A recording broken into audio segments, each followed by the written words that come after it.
Like, share, subscribe, hit the super chat on the way in. Right. Morning to everyone. Nice Sunday morning.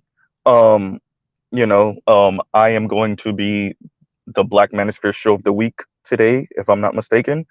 Um, so this will not be a panel discussion. We will be doing a panel discussion later on today, 6 Eastern, 6 p.m. Eastern, 7 p.m. Sorry, 6 p.m. Central, 7 p.m. Eastern time. So, let's put that out there. Um, this is me continuing some of what I was saying on Dr. T. Hassan Johnson's stream last night. Shout out to Dr. T. Hassan Johnson. Shout out to Terrain Walker, excuse me. Shout out to Sarge Willie Pete for being in the comments. And all of you that have watched it since and that was there. Um, this is good. We're unpacking um some of these trends um that we see. We're also validating what we're seeing, what we're thinking, what we're feeling, right? When we see some of these things, when we hear some of these things coming from a particular black women with a particular aesthetic, right? That's very important.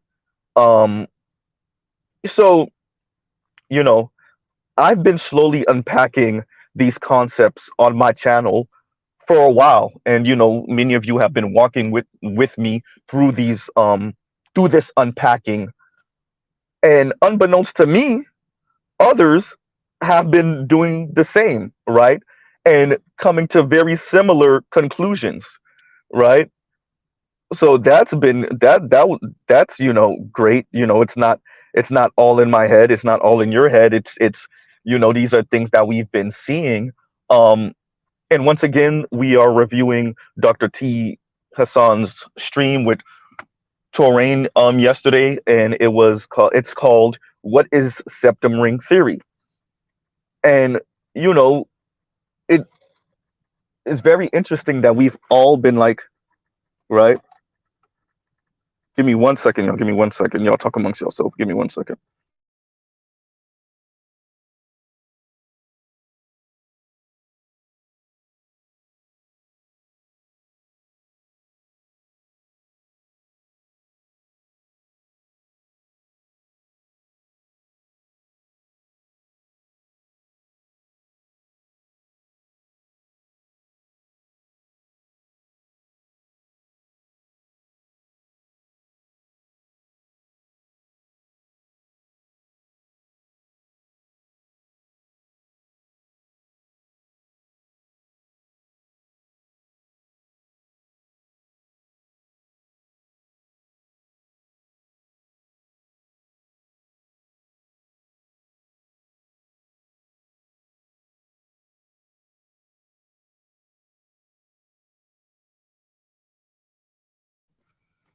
My apologies, everyone. I heard something rattling, and it was driving me absolutely crazy. So we had to figure what that out was. Okay, now that we figured out what that is, we'll get that handled. Yeah, so my apologies. That was gonna drive me crazy. All right. Okay, now we got that out the way. Jeez, that was crazy. Okay. Back to the topic at hand. I'm sorry. I really wanted to make this a smooth conversation with no interruptions, but such is life. Okay. What is great is that we see this trend, right? It's not all in your head. You're not going crazy. You do see a trend of black women who aesthetically look like something that we would maybe consider Afrocentric. Definitely, we would have considered a certain look Afrocentric um, a decade and a half ago, decades ago, 3 decades ago. What we're finding is this particular look, maybe not all, arguably, maybe not even most, but a sizable portion of a particular aesthetic is coming off very anti-black, right? Very anti-black men specifically, very black misandrous specifically, right? And yeah, that young lady could be wearing a onk. Yeah, that young lady could be wearing a septum, right? Yeah, that young lady could be wearing a nose ring, right? She could be a dreadhead, right? Have her hair locked. Yeah, all the indicators of the bohemian black woman, right? Afrocentric, could be even wearing the earrings with the African continent, right? With the continent, and would be holding hands with a white man and be supremely anti black man and be railing against the patriarchy. Meanwhile, her white boyfriend is sitting on a couple of $100,000 from his dad, who is definitely the patriarch of their family and who is going to pass that on to that boyfriend of hers, right?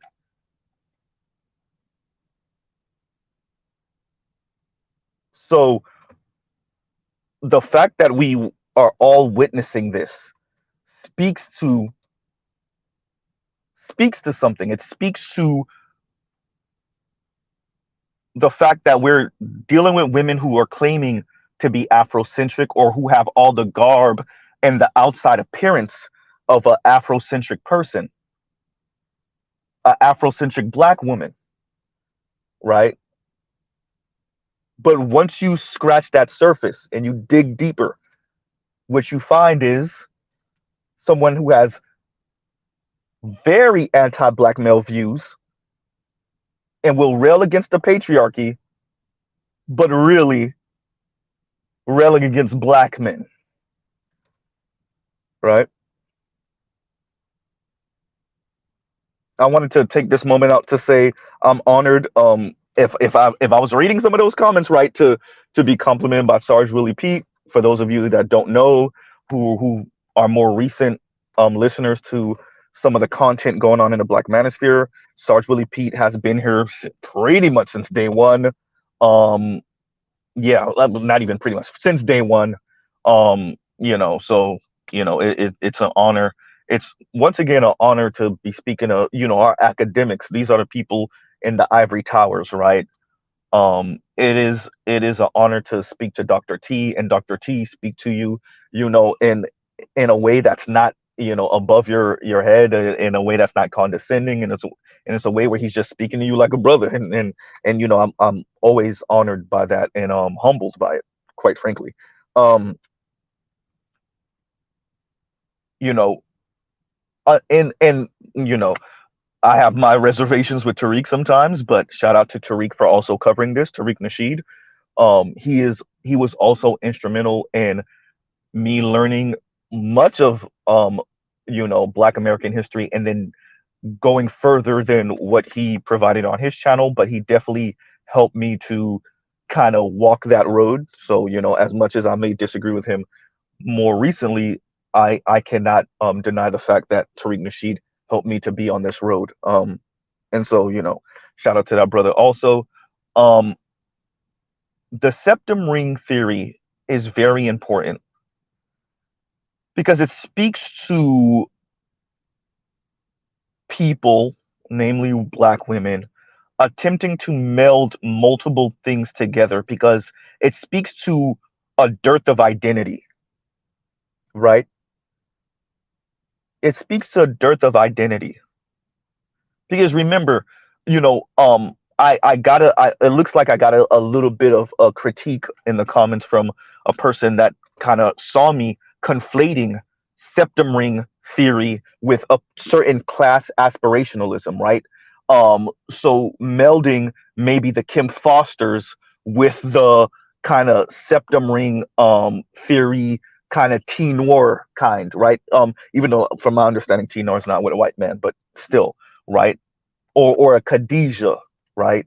Um, and I just want to stress that these people are often one and the same, right? These people are often one and the same. When they take their septum ring off and they cut their dreads and they get the long, flowy weave, they are Kim Foster, right? We've spoken about this multiple times on my channel. They go from bisexual, non-binary, love is love, free love this, septum ring, right? With all the garb of a supposed Afrocentric woman to Bill de Blasio's wife. Oftentimes, these people are one and the same. They're not taking the main road to the myth of white womanhood. They're going off road. They don't have the look to be Meghan Markle. They don't have the look to be Tika Sumter. They don't have the look to be Willow Smith. They have to take the off road, and it's very funny. I mentioned Willow. Check some of them pictures out sometimes, right?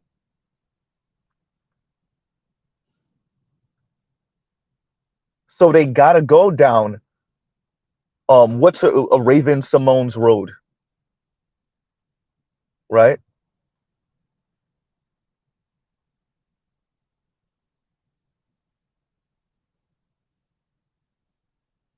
If that's their way into white womanhood, they will take it.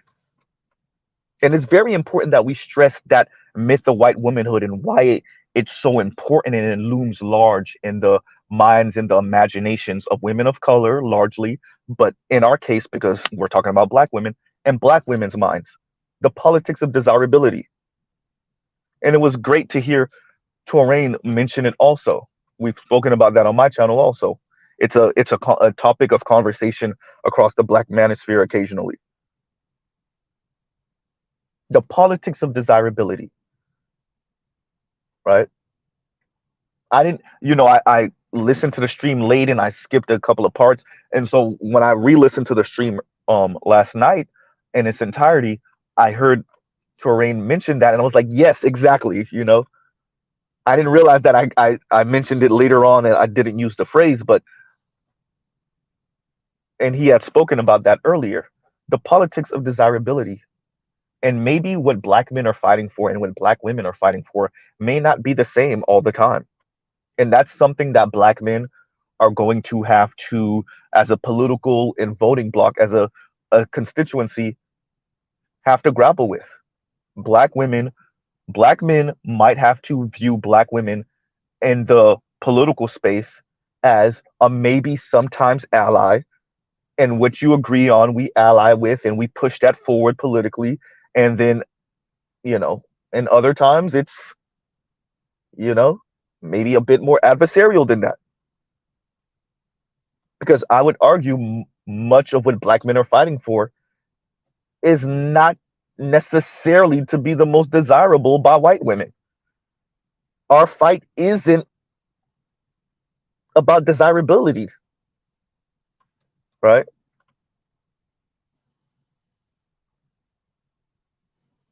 And that leads me to addressing something last night that I let go because it wasn't something that needed to be stressed in the moment because of the flow of the conversation, but something the brother Ian was saying about the essentially penis envy and the fact that what black women may miss, these particular type of black women, is that black men's fight is to be a man, to be just considered a man, not to be white men, but just to be men, right? And me addressing that, I would say, but for these women, they may not be able to articulate it necessarily, but to them, to be a man is to be white. That's why we refer to him as the man, not just a man, but the man. To be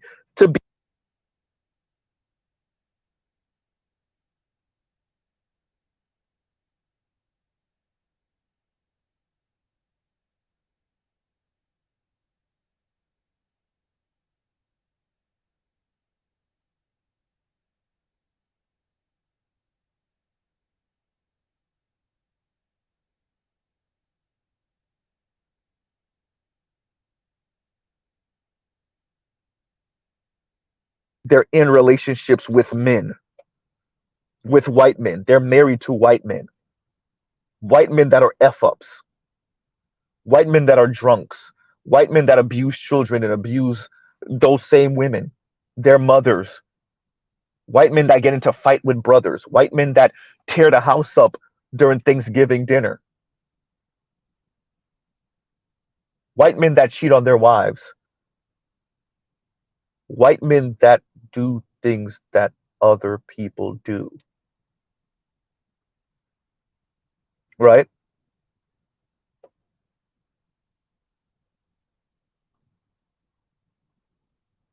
So I understood what Ian was saying, but the just and this is where feminists come in to say, yeah, you want to be a man, and this was the first wave feminism. This was their pushback about giving black men the vote and et cetera, et cetera.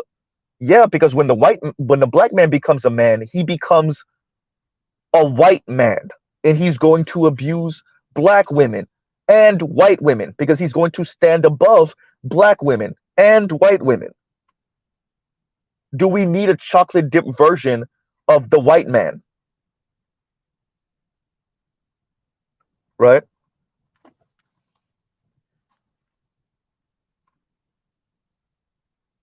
So, I understood what the brother Ian was saying, and yes, when you travel to other places around the world, just simply being a man is good enough. That's a good base, right? That's a good foundation to start with. But when you move over to the West, to be a man, the man, is to be white. That doesn't mean that Latino men aren't men, but they're not the man, right? And black women, you, you know, I would argue when you listen to particular content creators speak, when you read through the comments in their comment section, I would argue that Mr. Z isn't making this up, right? The women would corroborate this. Now, they may not corroborate it in a way that's flattering to them, but they would corroborate that the way they view white men and the way they view black men are completely different. Black men are boys. Quite frankly, black men are effeminate. Black men are, as I said to FD Signifier, black men are both defective black women and defective white men simultaneously. And remember, when I said that to him, he had to sit with that for a while. But in a black matriarchy, what is a black man but a defective white man and a defective black woman? As I said before, you can't emote like a black woman. You can't give birth like a black woman, right? You don't feel like a black woman. You're not the moral center like a black woman, right? You don't have the sense of moral justice of black women. While on the other hand, you don't have the power and the prestige of white men. You are not the man, quote unquote, the man like white men. I know what I said when I said it. You're both a defective black woman and a defective white man simultaneously, right?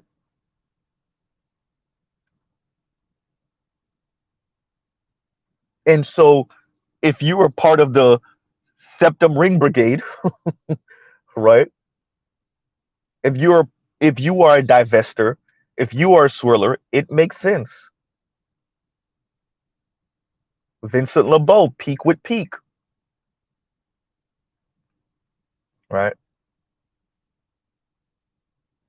Think of the era we're living in, especially for younger Xers on down, 45-ish on down. As I brought up on Dr. T's channel, I say it on my channel all the time. Hyper consumerism, Hyper materialism, finding your identity through things and products. Conspicuous consumption. We've been selling that to children for at least 4 decades. What did you think black women were going to act like? What did you think they were going to sound like? And trying to meld both this project coming from white elites of finding your identity through consumerism and materialism and being a black woman in America and being part of the bottom social caste of America, right? Attempting to be a woman. And when I say woman, read white woman, right? It is, ain't I a woman? It is. What does ain't I a woman look like in the 21st century? We're no longer in the mid 18th century. Excuse me, sorry, the mid 19th century. I said 18th century. The mid 19th century. We are no longer in the early 20th century. What does ain't I a woman look like in the early part of the 21st century? I would like to direct you to Chrissy, to Yanni, to Paris.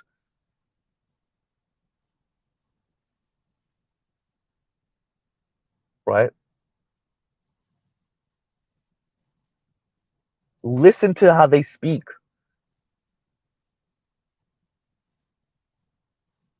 Consumerism, materialism, hype, late stage capitalism, name it. As a matter of fact, reel that late stage capitalism back. Neoliberal assessment of men and masculinity. Right? How does that tie into the septum ring, Z? What did we say? We hear them sounding extremely anti-black man and having a propensity to be with white men. Right?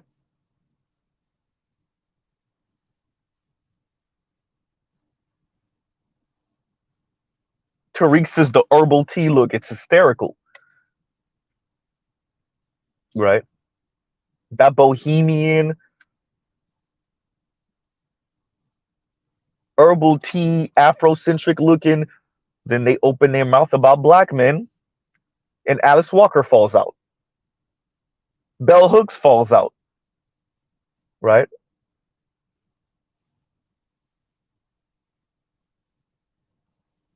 Well, there you go. The Oppression Olympics falls out.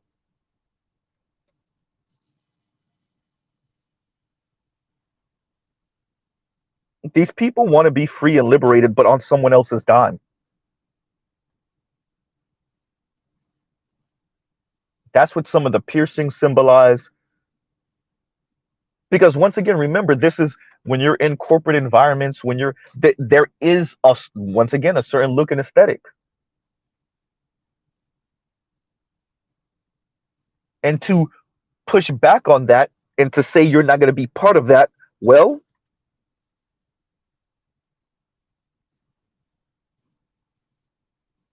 the tattoos, the nose rings, the multiple ear piercings,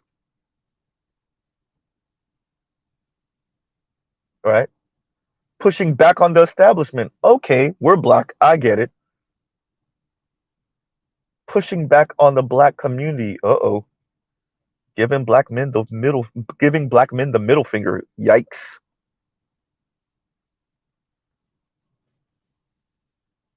Now you see why they're saying to hell with the black nuclear family. Families are white. Nuclear families are a white concept,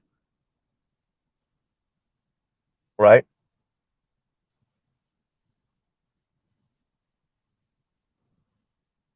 Patriarchy is white. and they deserve it. You don't get it, black men. They do though. They can have it. You can't.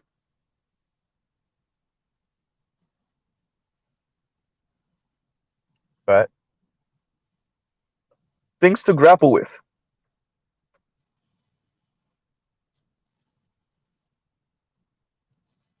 Right? It is becoming more and more of an indicator that one is a swirler, a divester, or just anti-black man. Same-sex loving, swirler, divester. You talk to them for more than 5 minutes, a bell hooks quote is going to fall out their mouth. Right?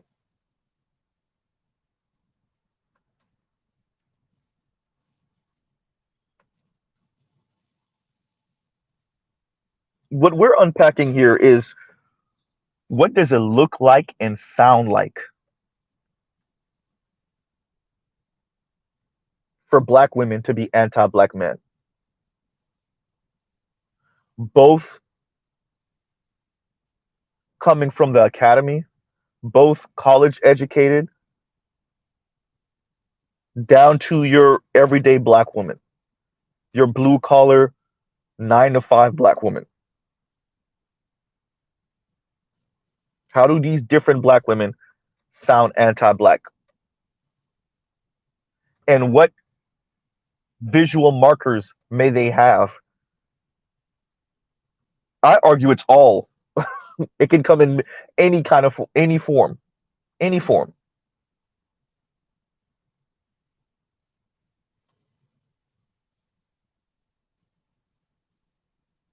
But what Terrain presented us with, what Tariq elaborated on, Dr. T. Hassan Johnson elaborated on, and now me, is something to be mindful of and careful of.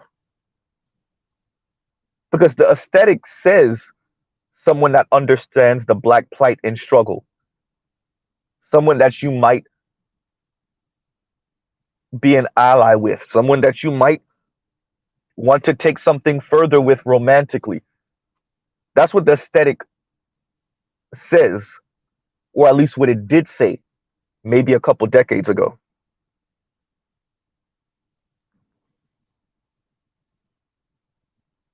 Right?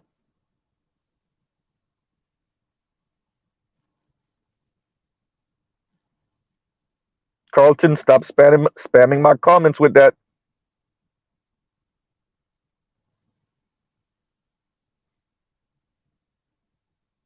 Right?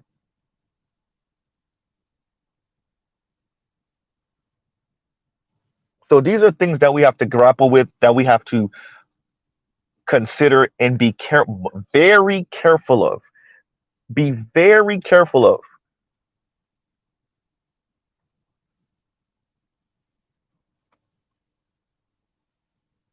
Because we already knew that a certain aesthetic, very corporate, very about their money, you might get this.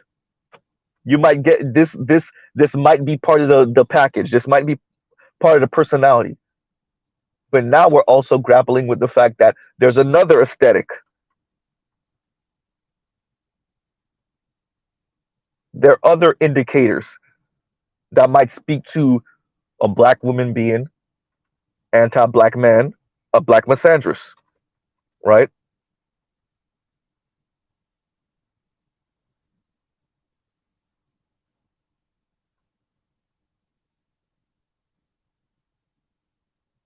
This is something that black men got to be careful for, because it can get very dangerous. And imagine, as I said before, racist white men call you all type of N words, get caught saying all type of N words, or just caught being discriminatory, and then hides behind his black woman's skirt. Oh no, he can't be racist. He has a black wife, and look at her. Look how she dresses, right? Look how she dressed.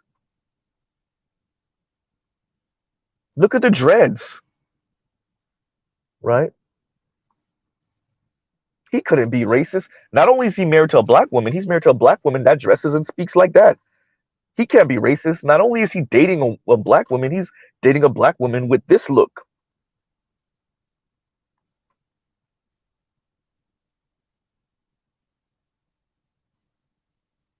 Right? How can he be anti-black?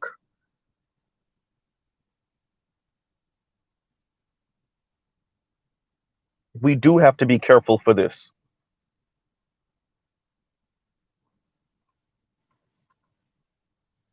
Right? Being anti-black comes in many forms. Being anti-black man comes in many forms. And the political project of black women essentially being politically and socially white women, they are going to take multiple different looks on. They will look different. The black women that want to distance themselves from black men, they will look different. Right? It won't always just come in the Kim Foster look and sound. Right? Sometimes it's gonna come in the T Noir look and sound. Definitely the Khadijah look and sound. Right? It comes in the Yanny look and sound.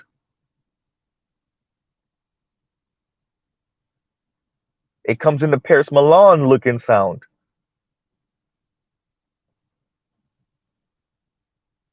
They're offering critique in their virtue signaling. You know, there's a Caribbean page on Instagram, and there's a meme going around. Well, it didn't last too long. It didn't go around for too long. Where there's like 3 different pictures. You know, brothers, when we with our lady and we grab her up and we hug her and we hold her ass real firm. We grab her real tight if she have ass. But and there was a meme going around, and some of you who subscribe to this page on Instagram already know which meme I'm speaking about. And when the operator of the page said something like, "Ladies, do you really have a problem with this?" Because he showed a comment. The woman that posted this, I want to say she posted on Twitter and said, "Men, stop doing this. We don't like it. It's uncomfortable. We don't like it." Right? And all through the comments were black women, both Caribbean black women and black American black women, a handful of African sisters too, saying, "I don't know what she's talking about. I love that." But I want those women to understand that young lady is the lady that white society elevates to speak for you. That young lady is the lady that gets to get on stage and speak for you. That young lady is the lady that gets the roles in Hollywood. That young lady is the lady that gets to be in the writer's room for your different TV shows and movies. That young lady gets to be writer at a newspaper or a magazine. She's the one.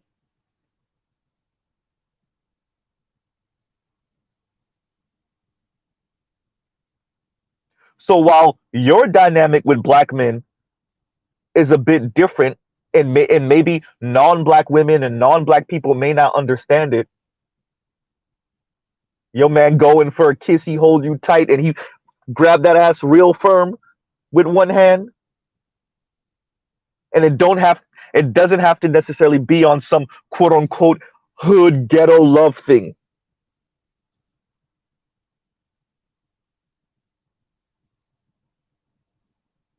And Terrain is right. Some of these people did not grow up around other black people. They're black, but they did not grow up around other black people. Those are suburban cousins. A handful of them did grow up around other black people, and they despise black people. And yes, obviously, some of these black people, black women,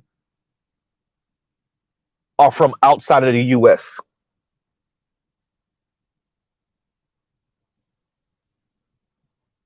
right?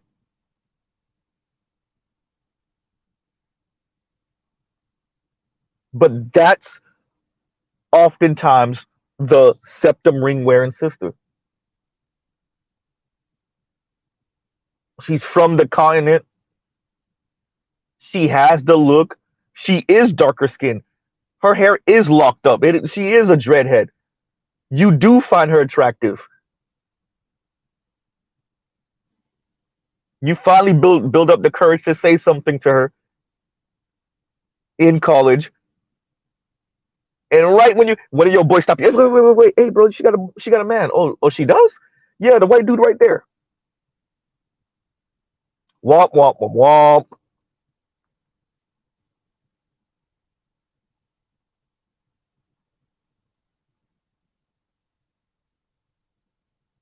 Right?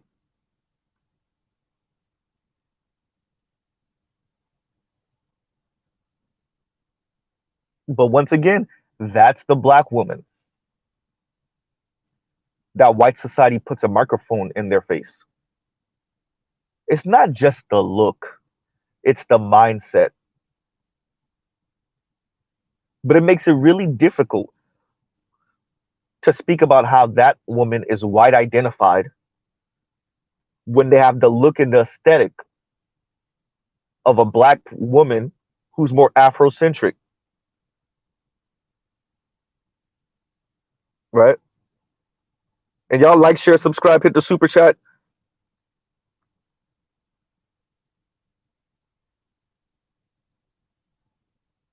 That is what black men are grappling with and dealing with and have to be careful for. You don't know.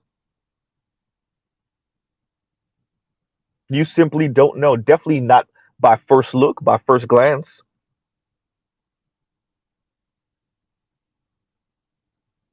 It's no longer a given.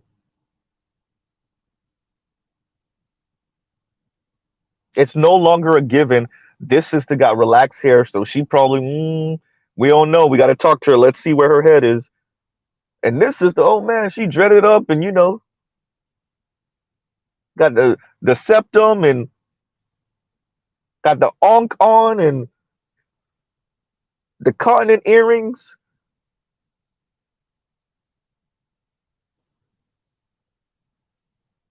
Oh, wait, she said she non-binary. Oh boy. Hold up, she talking about her ex-girlfriend. Oh crap.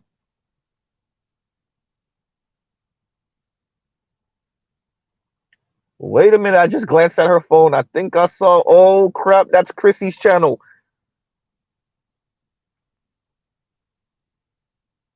Well, that's the end of that.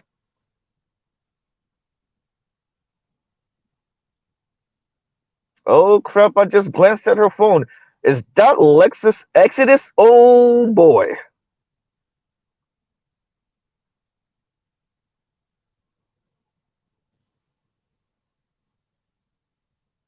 Right. Hold up, she talking about African spirituality. Oh boy, she talking about a Comey. Or voodoo. Uh-oh.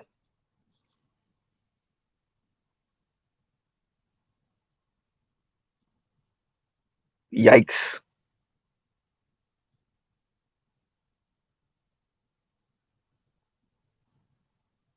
And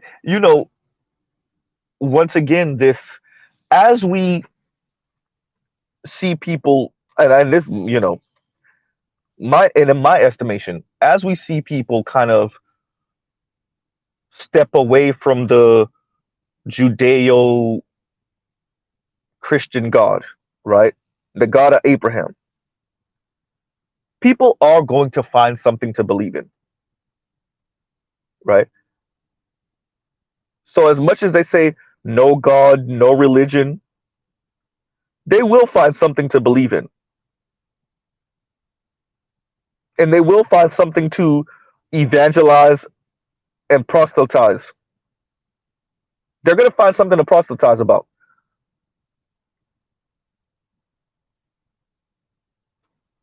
And what we find is oftentimes a certain look. What are they proselytizing about? What are they evangelizing about? How horrible black men are. How great white men are. That they're anti-patriarchy while wanting to be with the patriarch. The white patriarch, that is.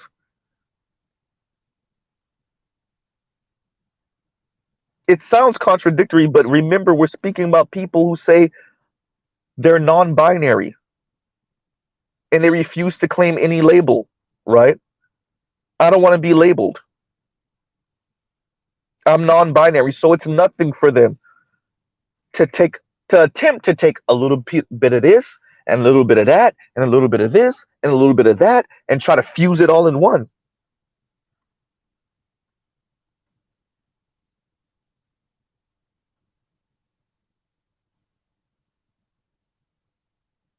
It sounds chaotic because it is chaotic. It looks chaotic because it is chaotic.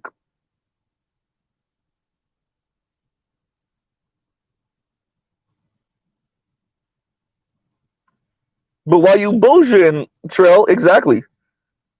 Negroes ain't ish is the new religion, Nas.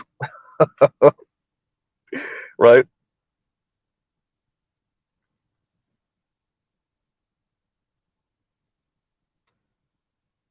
Good one though. And Indigo also says some mishmash of Paulo, Voodoo, Santeria, Ifa, etc., but with just female deities. That's all. That's all.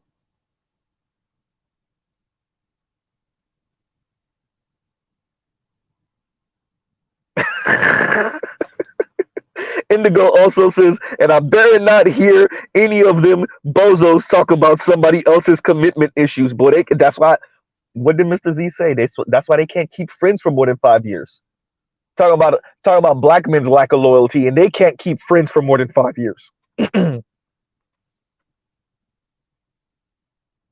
There's a lot to unpack here because what it really is to me, and shout out to the brother PK Angel, I keep on coming back to negative liberty, right? We keep on coming back to attempting to not have to come in contact with and not have to deal with and not have to grapple with anything that these people deem as being constraining or that puts on any restraints on them. Anything that causes them to have to consider or have a second thought about how to act, how to comport themselves, consider someone else's feelings, namely a black man. They see these things as constraining. They may have to refrain. Once again, negative liberty.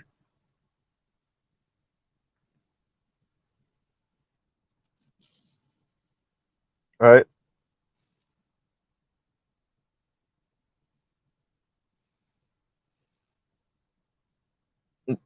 This is about desirability politics. Black men finding you attractive for the most part and for the vast majority of black women, it's a given. But can black men raise your stock? Can black men raise your social profile?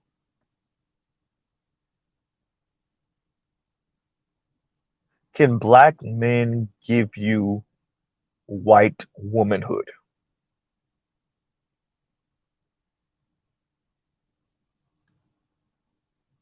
Very important. Can black men give you white womanhood?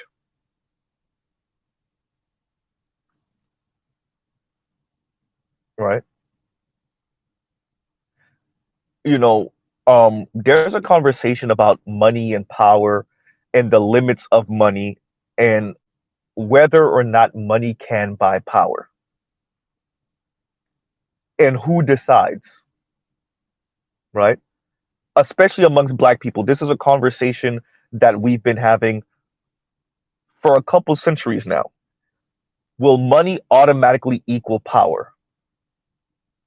Or is it for Black people, your money is, excuse me, especially over since the end of Jim Crow, at least on paper, your money, at least for now, has been regulated to you being able to buy nice things, probably created by white folks. I'm tying that to this conversation by saying, what does a rich Black man get a Black woman? But some nice things. Does he elevate her to white womanhood? Or is that only reserved for white men? And we understand that white men can't even make Black women white, but in their imagination.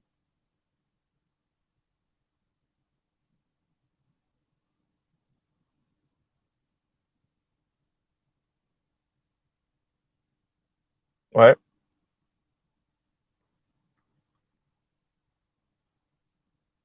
Exactly, better you when Black folks start talking like Nazis, yikes. That's why I said stock. Can Black men raise Black women's stock? And you starting to hear this type of language creep into some of even Black conversation coming from Black women.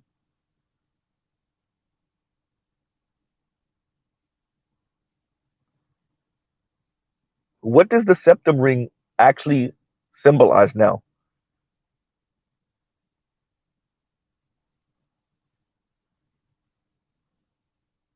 Right? Same-sex loving, non-binary, white zaddy worshiping,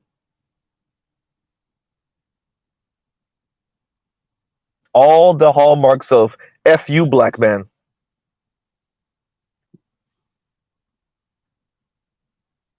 Right?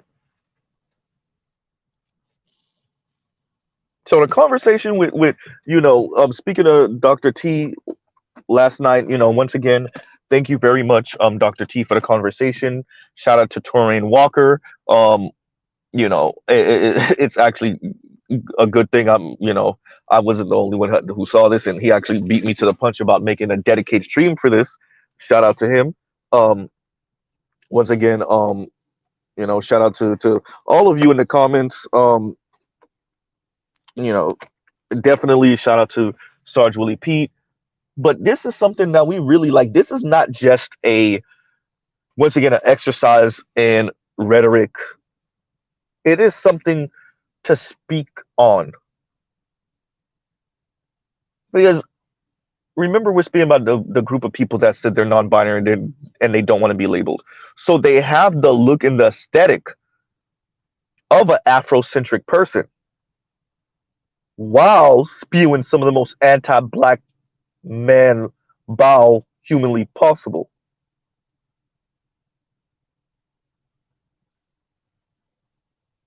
Hysterical.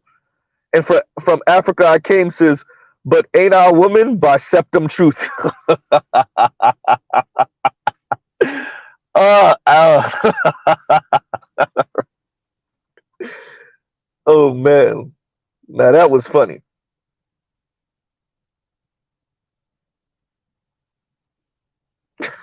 That was funny. That was funny. But good point. And it is the fight for white womanhood, but a very specific white womanhood. It's white, elite white womanhood. That's why it's the myth of white womanhood. That's why we call it that.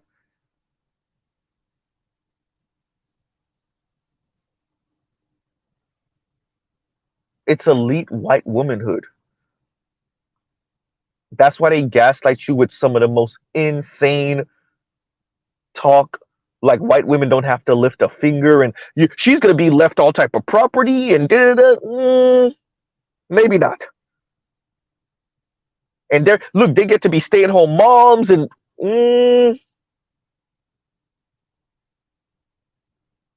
once again, about 75% of mothers in America work, but you know, don't let numbers get in the way of you bashing black men.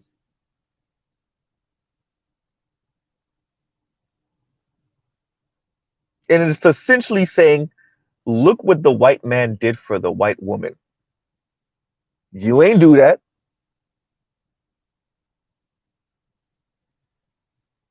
right?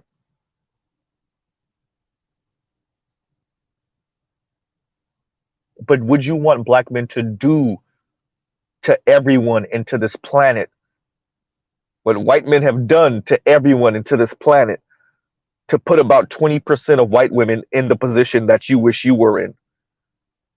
Do you want that blood on your hands? And dear black women, you would have that blood on your hands, just like white women have that blood on their hands.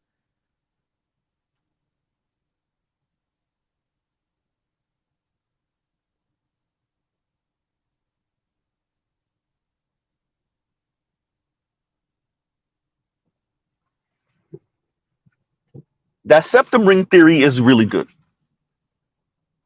right?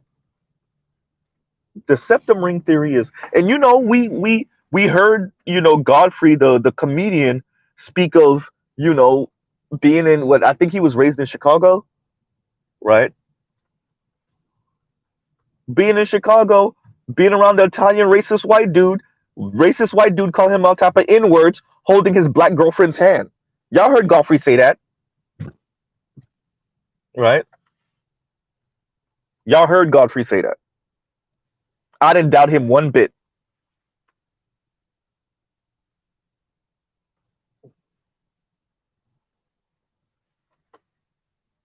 right?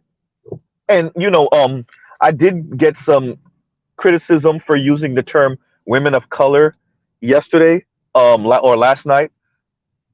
Yes, black women are the loudest about it, but it's not exclusive to black women. And I know we don't really care about these other women and whatever they dynamic they have going on with the men of their own race, right? But I say women of color because I want to be very specific. We have not sat down and had a real conversation about what white colonialism did to the minds of women of color, of outgroup women. If y'all want me to say it like that, fine. Of outgroup women. What did colonialization, what did white patriarchy, what did white domination, what did the myth of white womanhood, what did white media portrayals of these, super powerful train tracks, super powerful, very intelligent, very witty,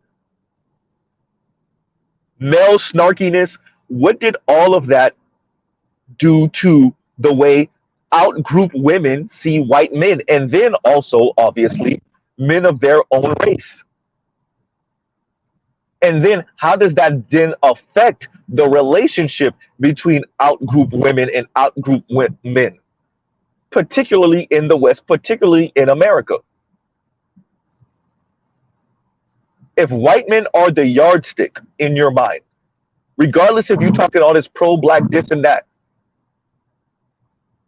if you see white men as the man, then what does that mean for your relationship with men of your own race?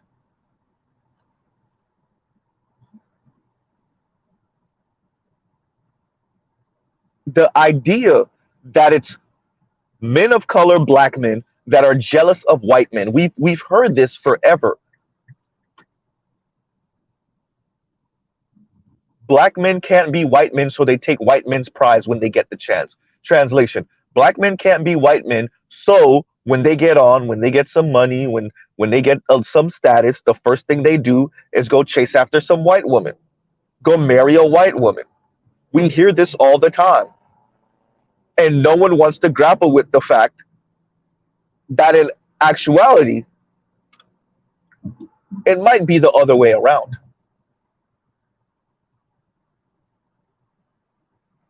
It might be black women seeking the validation that they think white women have, even if she's married to a black man.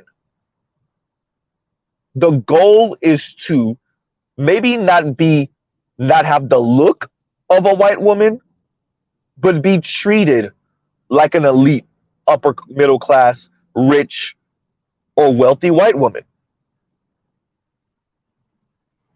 And that is something that all of your talking heads refuse to grapple with.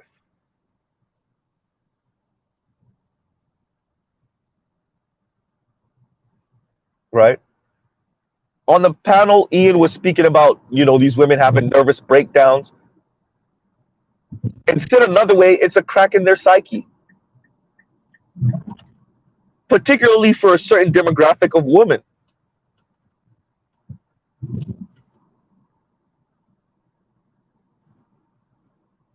You did go to school, or you took the unorthodox road that you thought would lead you to a certain lifestyle.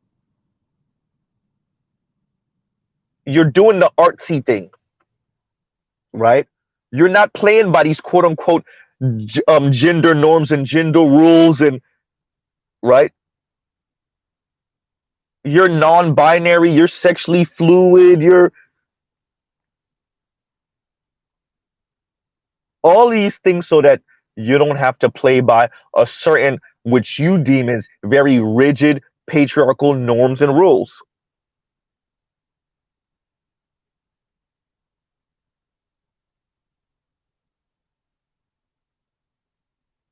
And now you're 47 years old with no man.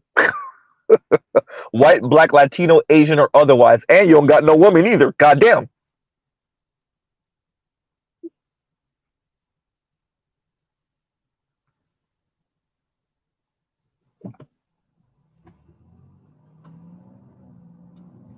You did everything to not have to adhere to none of the things that men, particularly black men, require.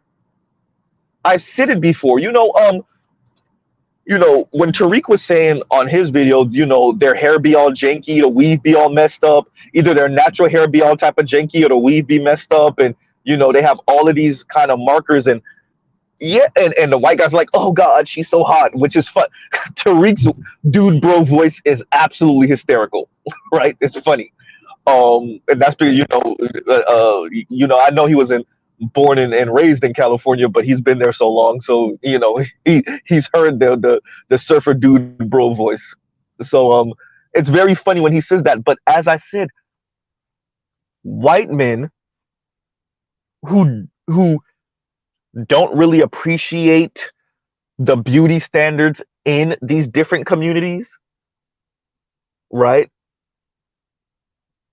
They're okay with being with the maybe not so appealing women, the women that we wouldn't find necessarily appealing in the black community, in the Latino community, in the Asian, either East Asian or South Asian community. Right? So it is what Tariq said, but also maybe the fact that they don't appreciate it, they don't have to. And that's the whole point, right? That's when you listen to black women speak, when you listen to these other people speak, that's the whole point. As I said before, I need to get me a rich, dumb, lame. This look ain't working for me over here in the black community, and I don't want to change it. What did the young lady say? The young lady I covered at least a good 3 months ago at this point, 2-3 months ago. Maybe more like 3-4 months ago. Who was railing against black men, and then she made a second video of responding to her subscribers or the people that watch her video saying, yeah, what makes y'all think automatically white men are going to want me too? And that's because she's responding to that. But to answer her question, yeah, because the assumption is, yeah, this look and this attitude, black men ain't taking it. But the naive, dumb, new to the game, green to the game white man will.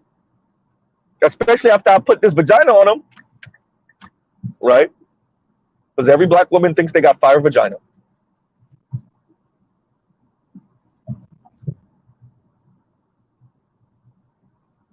Especially when I put this vagina on them, right? So I could be out here kind of unkept, extremely unkept. I could have the halfway hair. I could have the unkept weave. Been in my head for entirely too long. We seen it. We know the look. I could have the dreads that need to be retwisted. They needed to be retwisted 2 months ago. Right? Shout out to early 2000s Jim Jones and them braids that look like they always needed to be done. Right?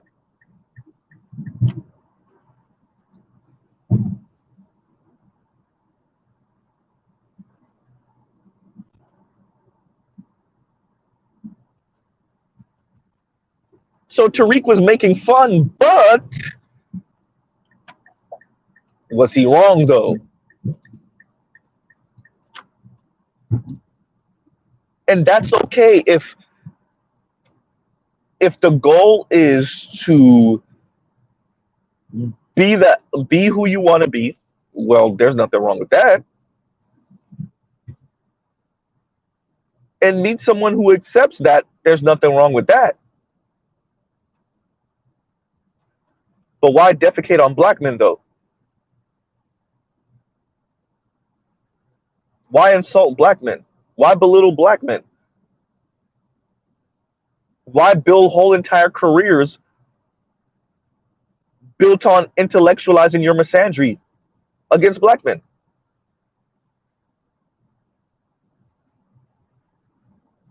Right?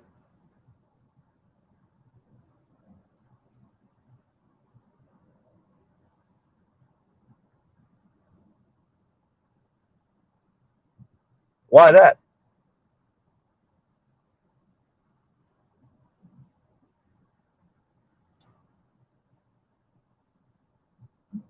Your sexual proclivities, your inferiority complex, your both white man and white woman worship. Why drag black men into that? Why lie on black men for that? Knock on the door and tell White Zaddy let you in. Tell White Zaddy, look, man, look, okay, we done did everything. Could you make us white women, please? We're tired of being out-group women. Taxing is driving us crazy and mad, like literally. We just want to be accepted. We just want to be in. We've been throwing black men under the bus, I don't know, for a couple centuries now. Could you let us in, please? We definitely started throwing black men under the bus over the past 60 years, 70 years. What else do you need us to do? We talk about how great you are. We rail against black men. We're anti-black patriarchy. We're anti-black man. We do everything to make their life a living hell. What else do you need us to do, White Zaddy? We compare you to them and then deem them lacking. Speak about how great you are to white women, even when we know otherwise. Speak about how you don't have white women working, even though we know otherwise. Right? We started this whole DL campaign against black men in the 90s, speaking about how they're secretly gay when really, white conservative politicians were getting caught in bathroom stalls with other men. What else do you want from us, White Zaddy?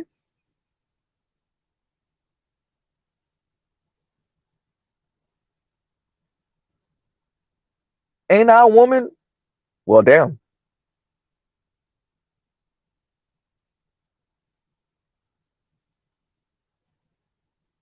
Hysterical, Eric. What else do you want from me? Right?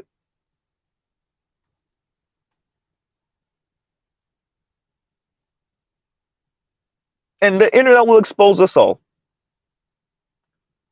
The internet will expose us all. So I saw the little clip of the young lady responding back. Lady, you went at Francis Cress Welsing. What is it about y'all and going after Francis Cress Welsing?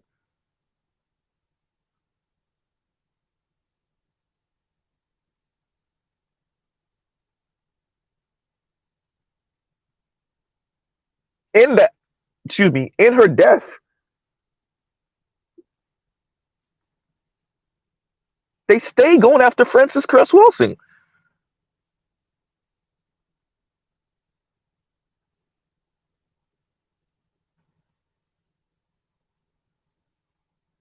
Right? Y'all are exposing yourselves all over the internet.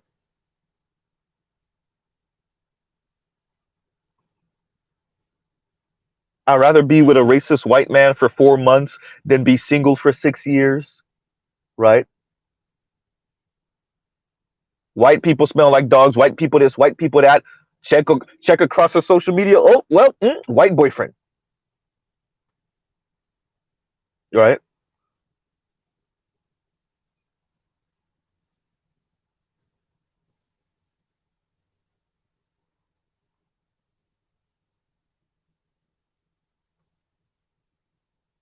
Y'all are exposing your hand. Even white dudes are calling y'all out for it.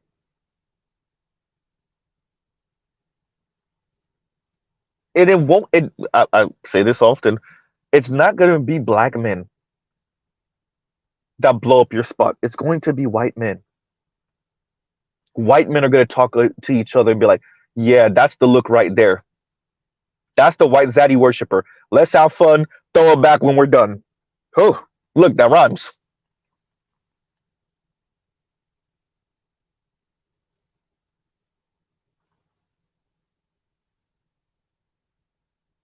And isn't that how it often goes?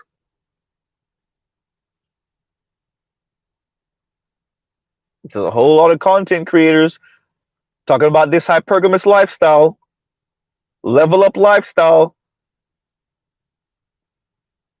attempting to turn their channel into this quasi anti-black male channel while speaking lifestyle and hypergamy. Yeah, you talking all of that, but you've been dating outside of your race for forever, for like what, 2 decades now. What you got to show for it? I'm just saying. Notice I said her name. Well, I didn't say her name. I hinted at who I was speaking about, and Sarge was in the comments like, "Yep, yep, yep, yep." Homegirl, you've been dating out for like 20 years, though. I'm just saying. When are you going to admit that you're probably insufferable or an a-hole, or you got some type of psychological disease that we don't know about, and that's why you're single? I'm just saying. What does this have to do with nose rings and septum? See, because many of her, many of her subscribers, tongue-tied, many of her subscribers have that look.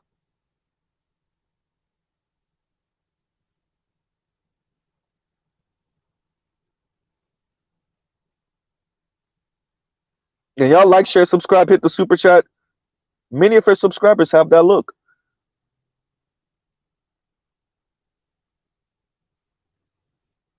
And Lawrence, this is what we're saying. And the reason why this matters, look, nobody cares what you're doing with your vagina.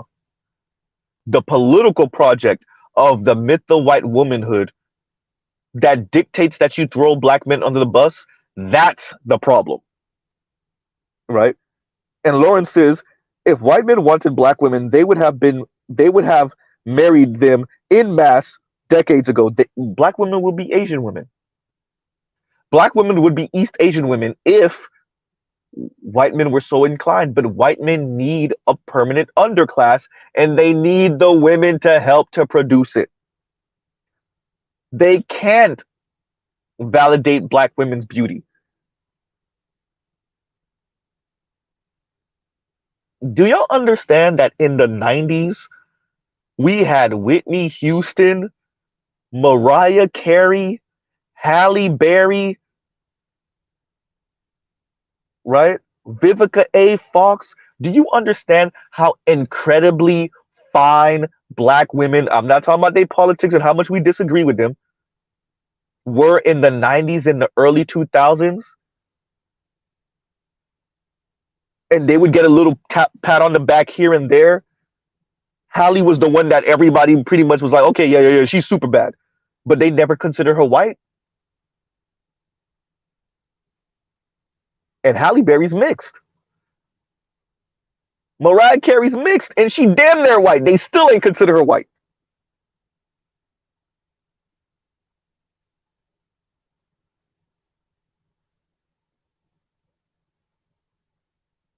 White men are marrying Asian women left and right. Like Asian women are good. Like they're gonna run out of Asian women. Like you got fire sale. You got to get it now.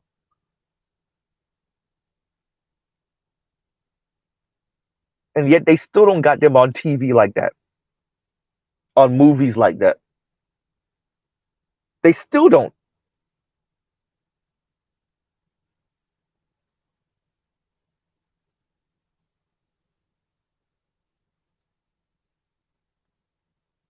Right.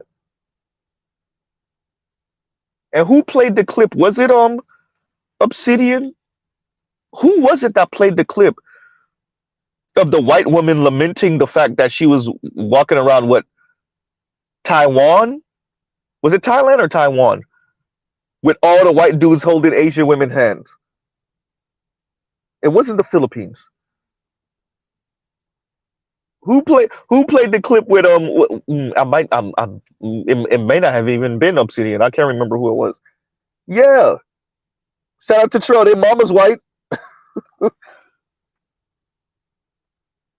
Right?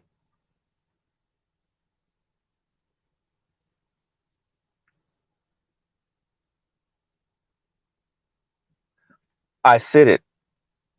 There's two ways this go. Dear black women, for you to end up with white men, you would have to tear down and or help to tear down, and I'm gonna get to that in a minute, or help to tear down the structure that makes you want them like that in the first place. For you to get white men on that level, you would have to tear down the system of white supremacy, which is half the reason why you want the white man in the first place. Right?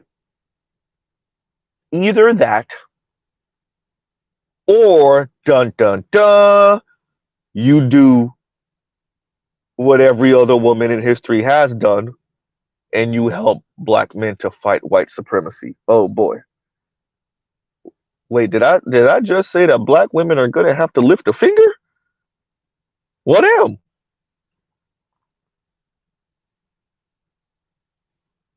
And defend black men? Oh boy.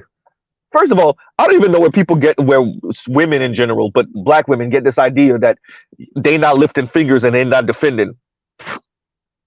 Where they do that at? Oh yeah, yes you are. If you think there's an uplift of black women's image without black men, have fun on that. Even Chrissy told y'all that ain't happening.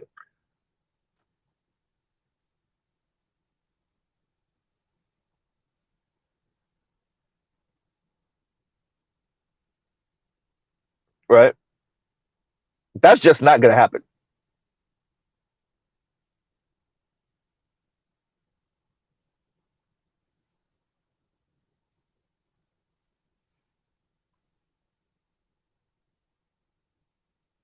And Indigo says, Lawrence, right? Loving versus Virginia was how long ago? I think 67, right? I think it was 1967. Over 50 years. 4% of all marriageable age black women married outside of their race. They tell us that's loyalty and not white supremacy, anti-blackness. While they've done everything, including the septum ring, to virtue signal and to signal to white men that they're available. right? Name a city with 65.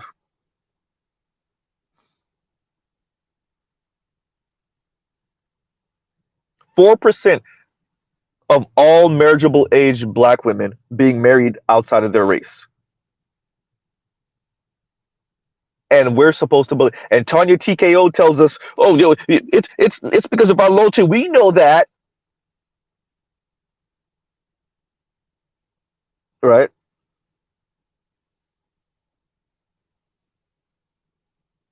And quite frankly, particularly because of our history in this country. Oh, it was okay. Yeah, it was 67. KFC says 1967, Loving versus Virginia, U.S. Supreme Court struck down anti-miscegenation laws. Talking about KFC. Thank you for the super sticker, KFC. Thank you for the super sticker. All right.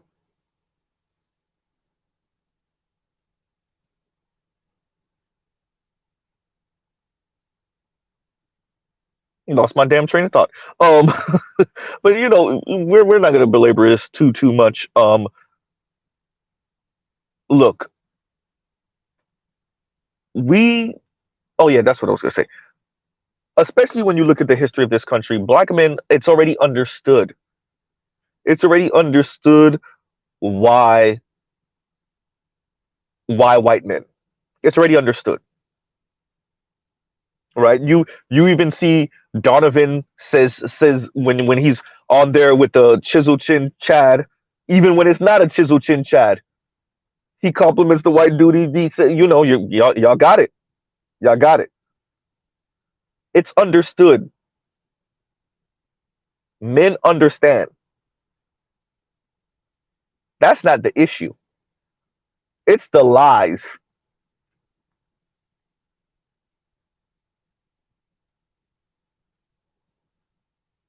Dear black women, you're gonna have to make that move.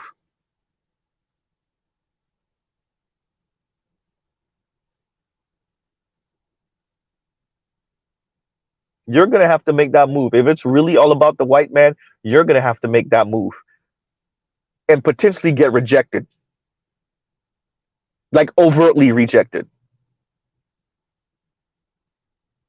Because this whole rail against black men while you single as hell, um, talking about how you're gonna go get a white man and you don't even budge to go get the white man. Crystal and Kerosene bust y'all out. So did Chrissy. We know y'all aren't doing it. By the way, we always knew you weren't doing it. Y'all have sex with them though when they make a move, but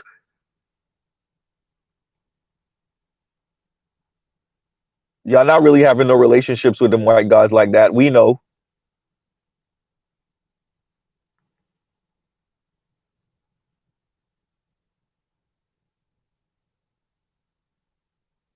As I said, Crystal and Kerosene bust y'all out.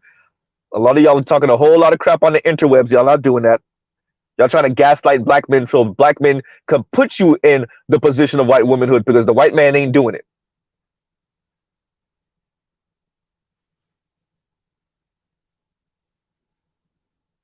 And the no septum will not help. But it is a good indicator for black men to watch out.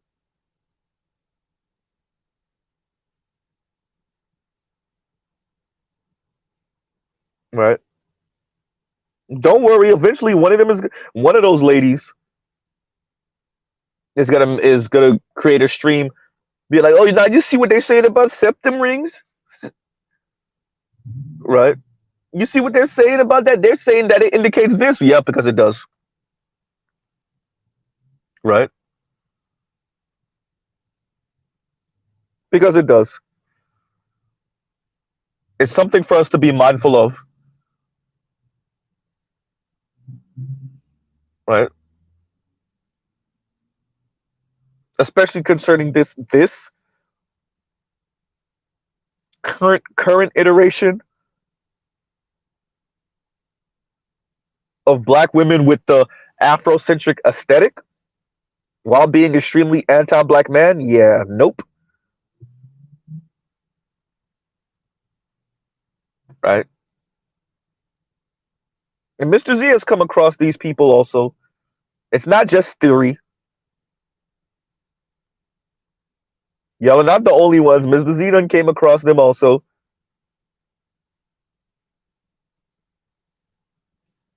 More often than not for Z, yeah, they'll be attractive. And it's not so much the white boyfriend as much as it's same sex loving. But I've come across the white boyfriend, dreadhead, septum ring having black woman.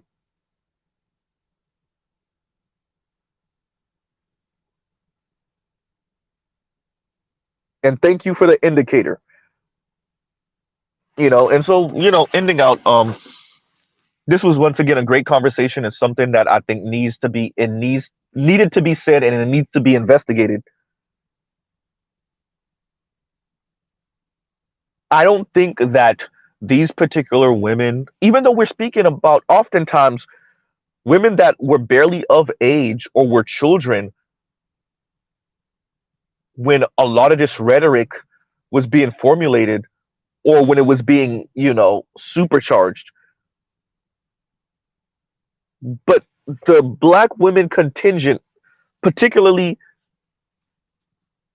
over the past 70 years, 60 years, they didn't think that there would ever be a response, like a concerted response. They got to run the yard. And this is something that I'm forwarding to Chrissy and Yanni and all of you, Paris, Lexus. Y'all got to, the reason why y'all hiked up the rhetoric, why y'all went full on neo-Nazi, shout out to you, Cynthia G, is because you got to run the yard with the rhetoric, Crystal and Karazin. And when I'm saying you, I mean your ideological elders, your black female elders got the microphone 60 years ago. White racist society gave you the microphone on purpose. You never asked yourself why, because you don't really want to know the answer why, but you already kind of know the answer why. You got the microphone. And you proceeded to defecate on black men every chance you got.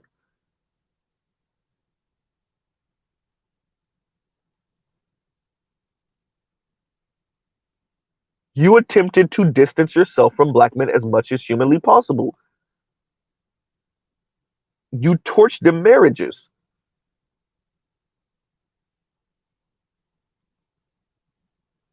Right? Forget welfare, bigger than welfare. You torched those marriages.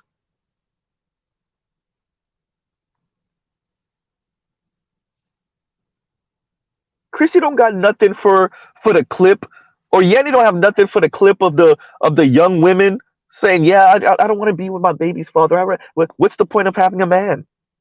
I could raise the child on my own."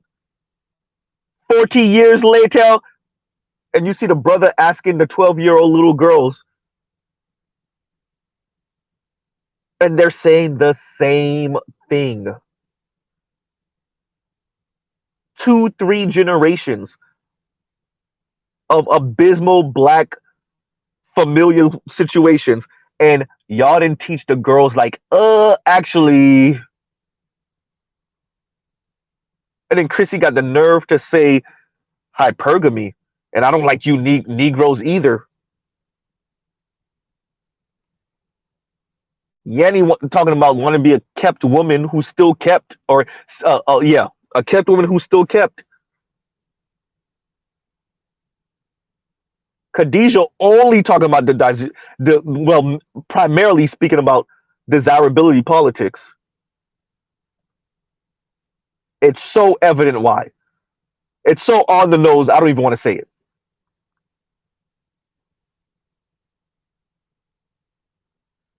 Kim Foster speaking about the aesthetic of things, but y'all don't want to talk about how we created a whole nother generation of fatherless children because y'all ain't teach the girls that maybe that might not be the smartest move? No? Okay, all right, okay, cool.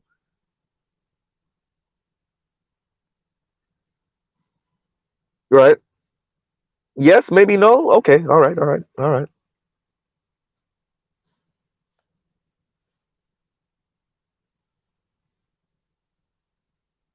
This is a horrible political.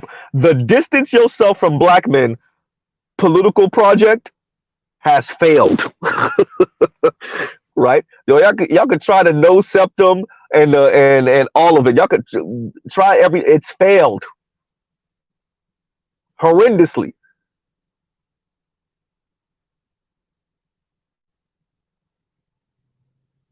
Right?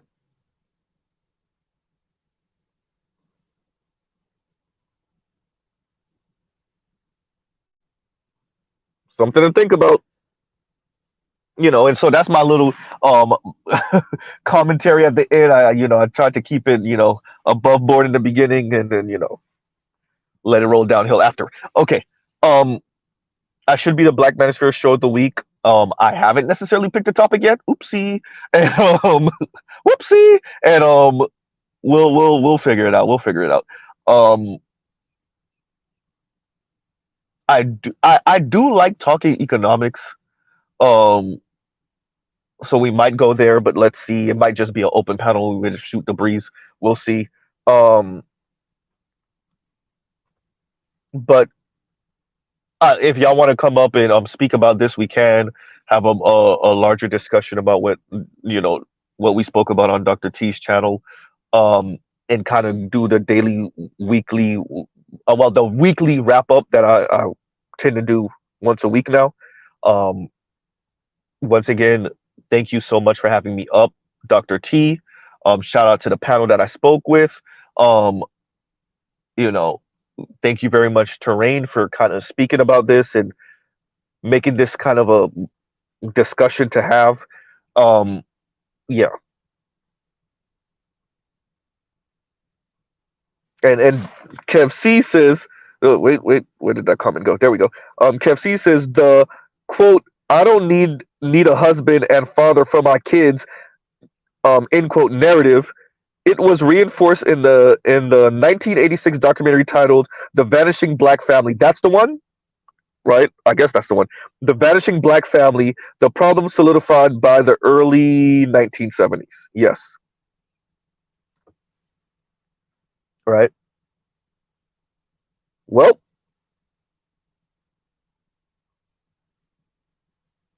as I said, the Negroes Ain't Ish project has failed, but don't let it failing stop you from continuing to try. Right? Don't let a little thing like a loss keep you from going the wrong way.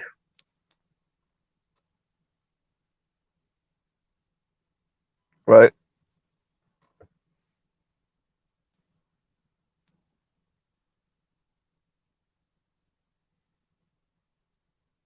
So, what does Mr. Z know anyway? I'm just a working class black man. Um, like I said, on that note, shout out to Dr. T. Thank you very much. Shout out to the brother Terrain Walker. It was, an honor getting a compliment from Sarge Willie Pete. Better you, I saw you in the comments telling Dr. T to tell me to go back to school. I saw y'all. Shout out to Passport OG. Shout out to the brother Roguish Son, right? Um, Passport OG saying, I could be an attorney. I don't know. My sister went through law school. That's, I mean, yes, but no. Yeah, yes, but let's see how time looks. Um, right. And shout out to my younger sister. Um, yeah, the discipline and the time, brother. The discipline and the time. That's what it is. That's what it is. The discipline and the time, right? Um,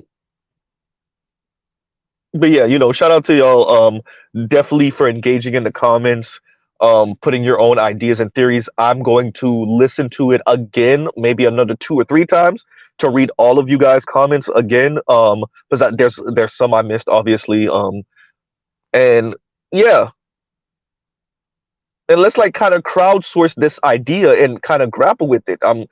It's something really to think about, right? These indicators of anti-black male misandry, right? And Anubis, thank you very much. Thank you so much for the 50 ball again. Um, and the super chat, and he has the coffee mug. Morning, brother. Morning. right? Good morning. Shout out to Toya with the morning, morning, right? So this is something to grapple with, and you know, it's dependent on the brother. The septum is aesthetically pleasing. A certain septum is aesthetically pleasing, depending on your face, the contour of your face, and et cetera, right? Nothing wrong with a little facial jewelry, depending.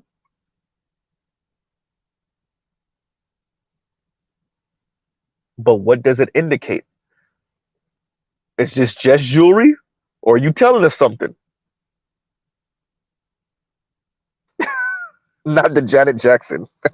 And Lord said, "What have you done for me lately?" Not the Janet, right?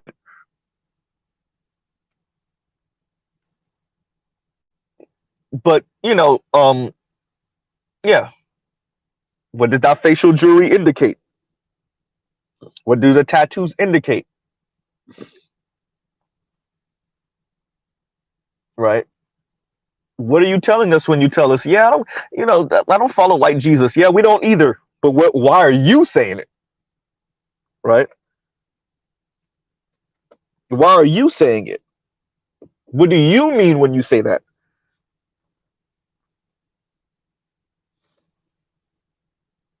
So I'm not gonna belabor it too much. Anyway, so closing out, shout out to Sarge Willie Pete, Dr. T. Hassan Johnson, shout out to Terrain Walker, all of you that were part of the chat, everyone I was speaking to, part of the panel. Great topic. It's something to really think about. Like I told y'all, be careful. All we said, what that means is everything's up in the air. You could meet a sister who have the relaxer in her hair, and she could be B1 for real, right? Black first for real. Then you can meet the sister that's all Afrocentric out, whole white boyfriend railing against black men, right?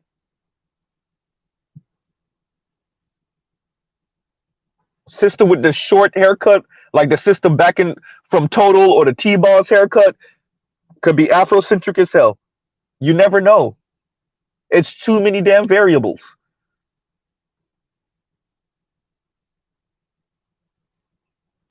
But when you start speaking to her, that's when that's when you get to see what it really is.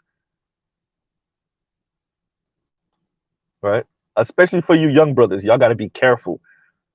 I know it's a difficult ask for any man under the age of 30, especially under the age of 25, to tell you to think with your upper head and not your lower head. We all been there. We all been there. I know it's a difficult ask.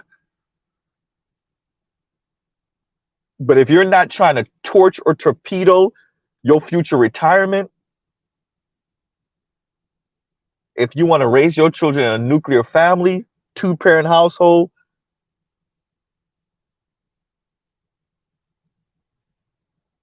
right? You got to think like that. Unfortunately, you have to be vigilant. And those conversations are needed. Those conversations are needed.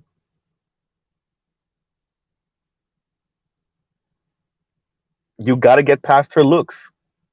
And I know that's a hard one to ask on men. You got to get past her looks.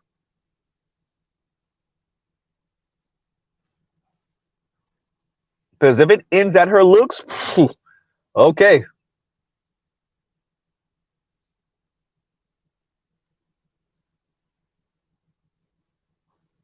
All right. And on that note, we ended out there, everyone. I will see y'all in a little bit.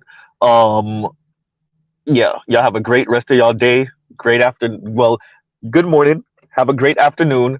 And Mr. Z will see y'all a little bit later. Y'all go ahead and get y'all libations, right? Because I'm gonna try to get lit for later on stream. And obviously, it's gonna be open panel. And yeah, so Love, peace, and chicken grease. We'll pause right there. Um, y'all have a great rest of y'all day. Y'all go check out other Black Manosphere content, other non-Manosphere content, for the love of God.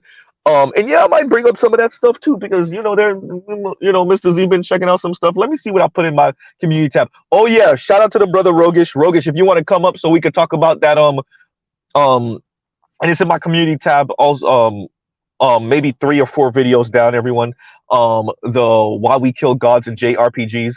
So yeah, if you want to cover that, and if you want to speak about the Yanis Varoufakis thing, Rogish, we can speak about that also. Um, open panel. Shout out to the brother Art New Style also. He was in the comments. For Was he in the I want to say I saw Art New Style in the comments for Dr. T. Maybe, maybe not. Art New Style be popping up, right? And Black Uru be ghost listening a whole lot too. Shout out to Black Uru. And now I'm rambling. All right, everyone. Y'all have a great rest of y'all day. Mr. Z out. All right, everyone.